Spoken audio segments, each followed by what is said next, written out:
ఒక 1 minute మీ story చెప్పండి. అంటే హౌ యూ ట్రాన్స్ఫార్మ్ ఫ్రమ్ ఈ స్థాయికి దాకా. నేను రామోజీ ఫిలిం సిటీలోని మెజిషియన్ గా పనిచేశాను సార్. Oh. క్లోజ్అప్ మ్యాజిక్, అప్పుడు David Blaine street magic, Criss Angel's mind freak అని షోస్ ఉండే. అవును. సో అప్పుడు కూడా నేను ఇంటర్ ఆపేసి వచ్చా, మా డాడీకి యాక్సిడెంట్ అయింది అని చెప్పని. ఓహో. సో అప్పుడు నా దగ్గర మ్యాజిక్ అనే కళ ఉంది.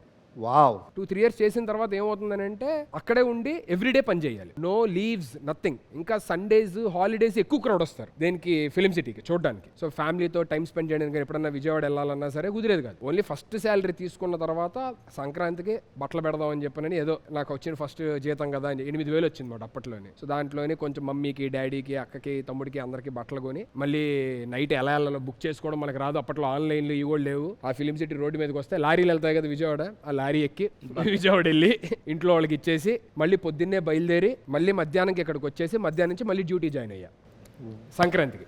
అక్కడే ఉండాలి, రావాలి, పని చేయాలి. బట్ నా ఇదేంటి, ఏదో తెలియాలి బయట జనాలకి, ఇంకా మనం ఏదో ఎంటర్టైన్ చేయాలి, బయట ప్రపంచానికి తెలియాలి, లేకపోతే ఏదో సాధించాలి అవి ఉంటాయి కదా. ఇంకా అప్పుడు రిజైన్ చేసి బయటకు వచ్చి ఈవెంట్స్ అయ్యే స్టార్ట్ చేశాను అనమాట. ఇంకా ఇక్కడ మ్యాజిక్ సిటీలో మ్యాజిక్ షో చేయడం, బర్త్డే పార్టీలకి మ్యాజిక్ షో చేయడం, ఫస్ట్ బర్త్డే పార్టీలకి అలా ఇంకా మెల్లిగా నేర్చుకోవడం. ఆ టైంలో చాలా ఇబ్బంది పడ్డా. రామోజీ ఫిలిం సిటీలో అంటే ఫిక్స్డ్ శాలరీ ఉండేది. ఆ టైంలో చాలా హర్డిల్స్ ఆర్ హార్డ్షిప్స్ బాగా ఫేస్ చేశాను. దాని తర్వాత మెల్లిగా మ్యాజిక్ షో చేయడం, దాని తర్వాత గేమ్స్ ఆడించడం, అది కూడా ఇంగ్లీష్, హిందీ, తెలుగులోనే ఆడించేవాడు ఒకడే. ఈ రెండు కలిపి ఒకటే చేస్తున్నాడా, ఎవరు చేస్తున్నారు, సుధీర్ చేస్తున్నాడా, పిలవండి అని చెప్పనని ఇంకా అలాగే వెళ్ళడం. దాని తర్వాత నా బెస్ట్ ఫ్రెండ్ గెటప్ శ్రీను, వాడి ద్వారా నాకు ఒక టీవీ షో రావడం, దాంట్లో పనిచేయడం. ఇంకా అక్కడి నుంచి వెనక్కి తిరిగి ఆగలేదు సార్. కానీ ఇదంతా జరగడానికి నాకు తెలిసి మా మమ్మీ డాడీ వాళ్ళు ఏదో జన్మలో పుణ్యం చేసి ఉంటారు డెఫినెట్గా.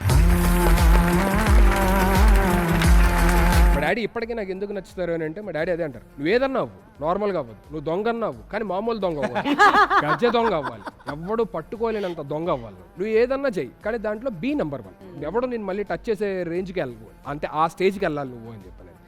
అండ్ టుడే చాలామంది తెలుగు ప్రజలు మీరు ఇందాక అన్నట్టు, మా ఇంట్లో కుర్రోడు, మా ఓడు రేడు, మా ఓడు బాగుండాలి, లేకపోతే సో వాళ్ళందరి బ్లెస్సింగ్స్ కూడా తెలియకుండా మనకు యాడ్ అవుతాయి సార్. అది నాకు మీరు తెలియకపోయినా సరే, మీరు అనే మాట తెలియకుండా నాకు అది బ్లెస్సింగ్లా మారి ఆటోమేటిక్గా the universe will connect it to that. So and today I'm very happy with my family. Wonderful. And you are the Sarkar. ఒకసారి అడిగితే నాస్టాలజిక్ ఫీలింగ్, వెనక్కి వెళ్ళి అన్నీ ఉంటాయి కదా. సరదాగా అండం కాదు, హార్ట్ నుంచి అంటున్నా అన్నా.